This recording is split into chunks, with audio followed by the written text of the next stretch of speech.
I still remember the exact sound, not the gunfire, not the screams, the sound of a charging handle being pulled back over and over and over again while nothing happened.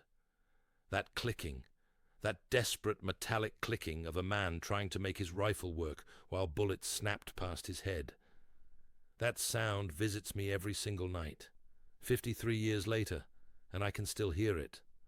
Sometimes I wake up at 2 in the morning and my hands are moving, mimicking the motion of clearing a jam that happened half a century ago in a jungle on the other side of the world. They ask me about Vietnam. Young people, reporters sometimes, my grandchildren. They want to hear about the enemy. They want to hear about the Viet Cong, about the NVA, about ambushes and heroism and all that Hollywood stuff. But the truth is uglier than any movie. The truth is that the enemy I feared most was not the man shooting at me. The enemy I feared most was the rifle in my own hands, the M16, the black rifle, the plastic fantastic, we called it. And I watched that rifle kill more of my friends than any AK-47 ever did. God, where do I even start with this? It has been so long. My hands shake now. You can probably see that. Arthritis, they tell me. But my hands started shaking long before I got old. They started shaking in 1967, in a place called Ia Drang Valley, when I watched 3 Marines die because their rifles turned into expensive clubs at the worst possible moment. Let me take you back. Let me take you all the way back to the beginning, because you need to understand how we got there. You need to understand that we were just kids, 18, 19 years old. I was 20 when I stepped off that plane in Da Nang, and I thought I knew everything. I thought I was invincible. I thought America made the best equipment in the world, because that is what they told us. That is what everyone told us. I grew up in a small town in Ohio, Youngstown, steel country. My father worked at the mill. His father worked at the mill, and everyone just assumed I would work at the mill too. But in 1966, that letter came. You know the one. Greetings from the President of the United States. My mother cried for 3 days straight. My father just got real quiet, which was worse somehow. He had been in Korea, see? He knew things he never talked about. And when that letter came, I saw something in his eyes that I did not understand until much later. He knew what was coming for me. He knew, and there was nothing he could do to stop it. Basic training was at Paris Island. You want to know what I remember most about Paris Island? The sand fleas. Thousands of them, millions of them, biting every inch of exposed skin while you stood at attention and could not move, could not scratch, could not flinch. The drill instructors would watch you, waiting for you to break, waiting for you to slap at your own face so they could descend on you like wolves. That was the point, I suppose. Teaching you to ignore your own body, teaching you to suffer without showing it. They were preparing us for something much worse than sand fleas, but we did not know that yet. They gave us M14 rifles at first. Beautiful weapons, honestly. Heavy as sin, kicked like a mule, but you could trust that rifle. You could drag it through mud, through sand, through anything, and it would fire. The M14 was made of wood and steel, the way God intended rifles to be made. I got to know that rifle like a friend. I could field strip it blindfolded. I could tell by the sound whether the action was clean or dirty. That rifle made sense to me. Then, about 3 weeks before we shipped out, they took our M14s away. The supply sergeant lined us up and handed out these new rifles. Black, plastic, lightweight, the M16. We held them and looked at each other like someone had just handed us toys from a cereal box. I swear to God, the first thing I thought was that it looked like something my little brother would play with. The stock was plastic. The handguard was plastic. It weighed about half what the M14 weighed, and the bullet, the 5.56mm round, looked like something you would use to hunt squirrels, not men. One of the guys in my platoon, Rodriguez was his name, he held up his new M16 and said what we were all thinking. He said, "This looks like a Mattel toy."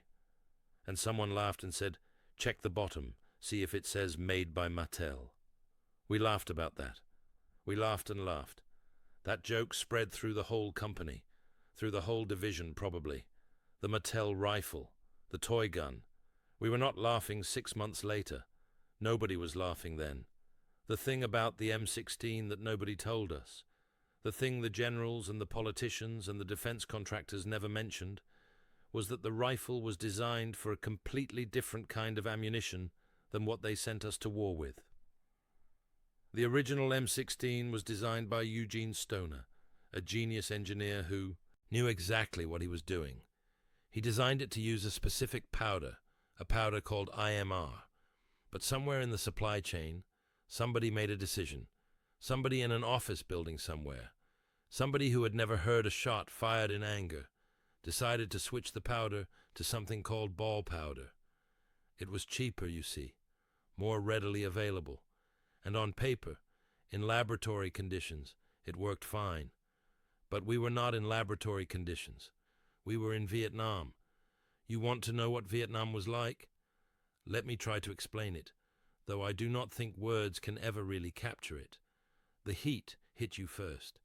You step off that C-130 transport, and it is like stepping into a wet oven. The air was so thick with humidity you could almost chew it. And the smell. God, the smell. Diesel fuel, and rotting vegetation and fish sauce and burning human waste, because that is how they disposed of the latrines. They burned the waste with diesel fuel. You never forget that smell. Sometimes even now, 50 years later, I will catch a whiff of something burning, and I am right back there. Right back in Da Nang, 19 years old, scared out of my mind and trying not to show it. They trucked us up north, toward the DMZ. The demilitarized zone, they called it, which was a sick joke because there was nothing demilitarized about it. That was where the real war was happening. The further north you went, the heavier the fighting got. And our company was assigned to a fire base about 20 clicks south of Con Thien, one of the most dangerous pieces of real estate in the entire country. Firebase Echo, they called it. Just a patch of red dirt carved out of the jungle, surrounded by concertina wire and sandbags. We dug in and tried to make it home. You would be amazed what men can get used to. The constant fear becomes background noise after a while. You stop flinching at every distant explosion. You learn to sleep in 3-hour shifts with your boots on. You learn to eat cold food because heating it might give away your position. You learn to piss in a bottle because leaving the perimeter at night is suicide. And you learn to baby that goddamn rifle like it is made of glass and wishes. The M16 required cleaning like nothing I had ever seen. The M14, you could go a week without cleaning it, and it would still fire. The M16, you had to clean it every single day, sometimes twice a day, after every patrol, after every firefight. The tolerances were so tight, the machining so precise, that a few grains of sand could jam the whole mechanism. And Vietnam was nothing but sand, and mud, and grit, and moisture. Everything was wet all the time. Your clothes were wet, your boots were wet, your rifle was wet, and all that moisture was getting into places it should not be, causing corrosion, causing rust, causing parts to stick that should have moved freely. But here is the real problem. Here is what killed my friends. That ball powder I mentioned, the cheap stuff they switched to without telling anyone, it burned at a different rate than the powder the rifle was designed for. It left behind residue, thick, sticky residue that built up in the chamber and the bolt carrier group. And after a few magazines, maybe 200 rounds, the rifle would start to slow down. The cyclic rate would drop, the bolt would start to stick, and then, God help you, the bolt would fail to extract a spent cartridge, and you had what we called a failure to extract. You know what a failure to extract means? It means the rifle fires, the bullet leaves the barrel, but the spent brass casing stays stuck in the chamber, and when the next round tries to feed, it cannot, because there is already a casing in there. So now your rifle is jammed. It is a single-shot weapon at best, a useless piece of metal at worst, and you have maybe 3 seconds to clear it before whoever is shooting at you puts a bullet in your head. 3 seconds. Do you know how long? 3 seconds is in a firefight. It is an eternity. It is a lifetime. It is exactly long enough to die. The first time I saw it happen was on a patrol in September of 1967. We were moving through triple canopy jungle, the kind of jungle where the trees are so thick you cannot see the sky. The vegetation is so dense you have to cut your way through with machetes. And it is quiet. Too quiet. That Hollywood cliché about the jungle going quiet before an ambush is not a cliché. It is absolutely true. The birds stop singing. The insects stop buzzing. Everything holds its breath. Our point man, a kid from Georgia named Williams, stopped and held up his fist. We all froze. And then the world exploded. They hit us from the left side. A classic L-shaped ambush.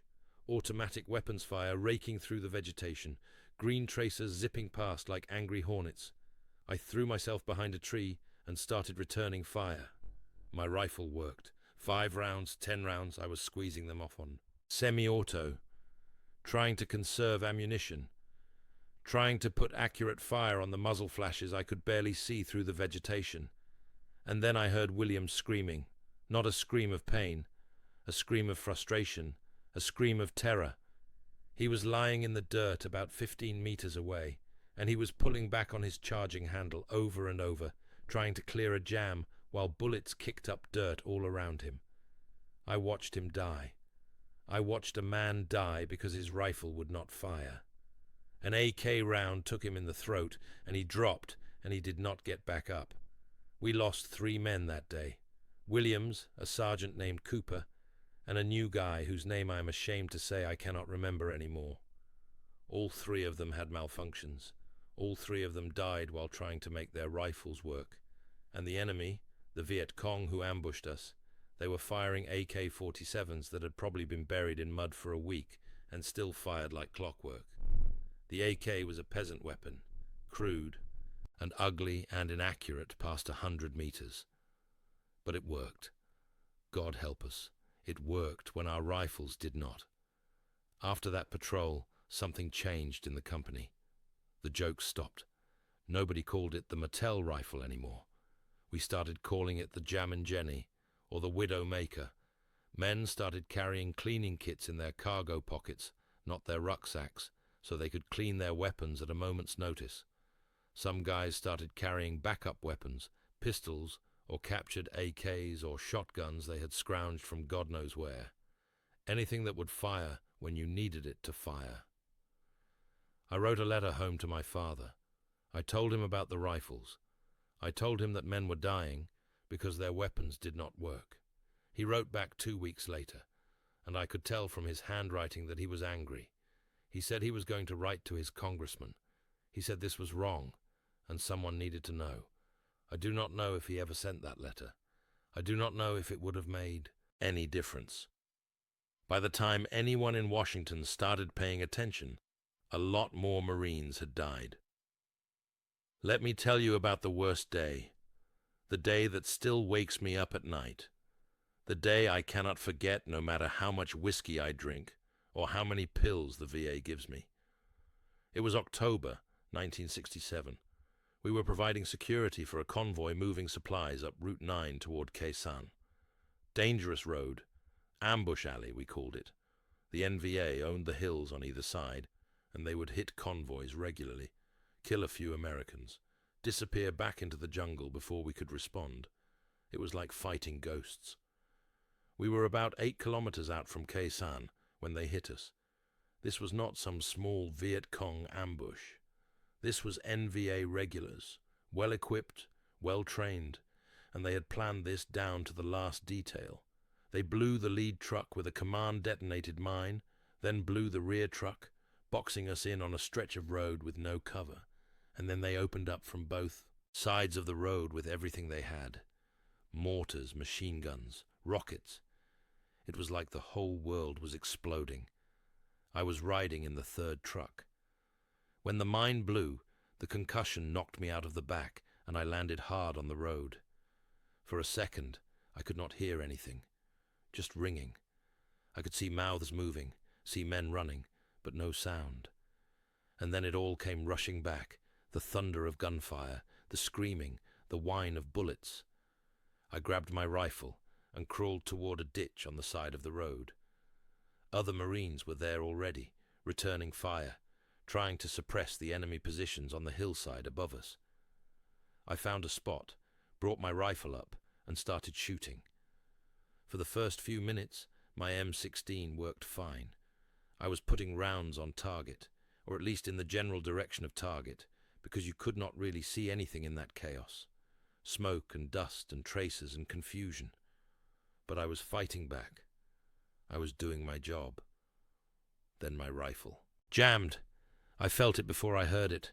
The bolt stuck halfway forward. I pulled the trigger, and nothing happened. That sick, empty feeling in my stomach, that oh God, not now feeling. I rolled onto my back and started trying to clear it. Charging handle back.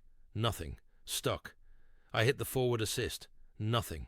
The bolt was locked up tight. I reached for my cleaning rod, started trying to knock the spent casing out of the chamber. And that is when I saw them. 3 Marines, about 30 meters to my left, behind the burned-out hulk of the lead truck. They were not firing. They were not moving. They were just lying there, face down in the dirt. At first I thought they were dead, but then I saw one of them moving, saw his arms working, saw him doing the same thing I was doing, trying to clear a jam. I watched them for maybe 10 seconds. 10 eternal seconds. One of them got his rifle working and started to bring it up. And then his head snapped back and he dropped. The second one, he threw his rifle down and started reaching for the first man's rifle. And then he got hit too. The third one, the youngest one, he just curled up into a ball like he was trying to make himself disappear. He stayed like that for maybe 5 seconds before a round found him too. 3 Marines, 3 rifles that would not fire, 3 men dead because Mattel made our weapons and the government filled them with the wrong powder. I got my rifle cleared eventually. I do not know how long it took. Maybe a minute, maybe 5 minutes. Time does strange things in combat. But by the time my rifle was working again, the NVA were already pulling back. They had done what they came to do. They had killed Americans, destroyed equipment, and vanished into the jungle before our air support could arrive. We lost 11 men that day, 11 Marines dead on a stretch of road in a country most Americans could not find on a map. And when we collected the bodies, when we loaded them onto the medevac, helicopters, I made a point of checking their rifles. 8 of the 11 had jams. 8 men died with their rifles disassembled or locked up or otherwise useless. 8 men died fighting their own equipment instead of fighting the enemy. I reported it. We all reported it. We sent letter after letter up the chain of command. The M16 is not reliable. Men are dying. Something needs to change. And do you know what they told us? They told us we were not cleaning our rifles properly. They told us the problem was us, not the weapon. They sent down maintenance officers who lectured us about keeping our weapons clean, as if we were not already cleaning them 3 times a day, as if we were not already treating them like fragile children. The arrogance of that still makes me angry. 50 years later, and I can still feel the rage building in my chest when I think about it. We were dying. Our friends were dying.